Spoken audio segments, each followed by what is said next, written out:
4 things you need to do before you start any photography or videography business.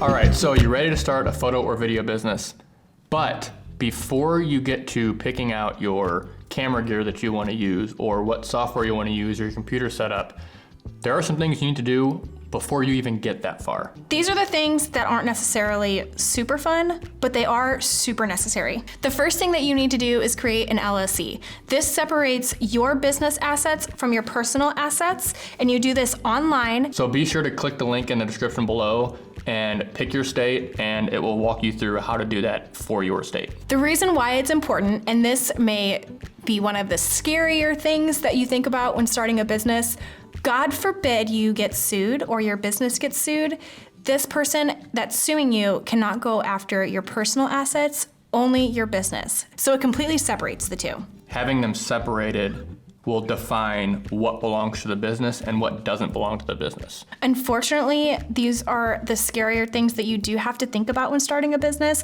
because you just want to make sure that you protect yourself every step of the way.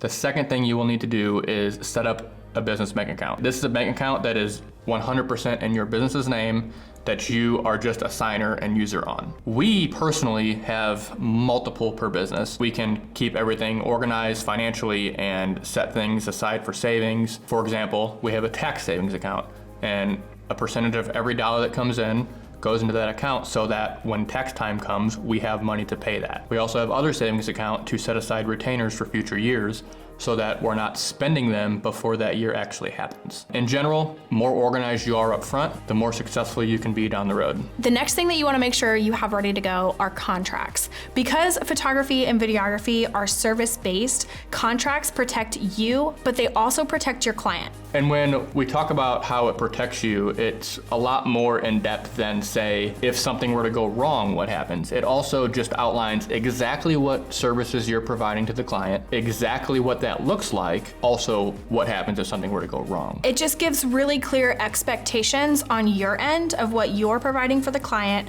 and also on the client's end, knowing exactly what they're getting. If you're interested in the contracts that we use specifically, we can put a link in the description below for you. We use the legal Paige, and she has any type of contract that you might need for your business. And finally, one of the last most important things you should do before you start is get insurance. I'm not just talking about insurance on the gear that you use, but also liability insurance for when you're out doing your job. In the wedding industry, there are a lot of venues that won't even let you work at their venue if you don't have insurance. Getting insurance before you start sets you up for more success later down the road. The theme of this seems to be protection.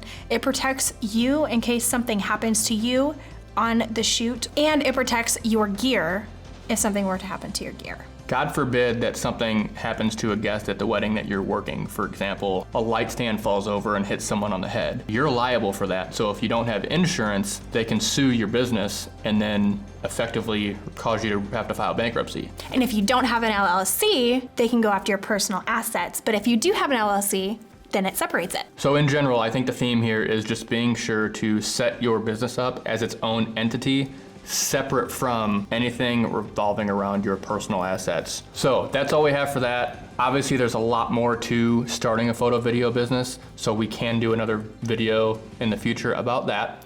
If you're interested in any of the things that we mentioned, like the contracts or setting up your LLC, make sure you check the links in the description, hit the subscribe button, and we will see you next time.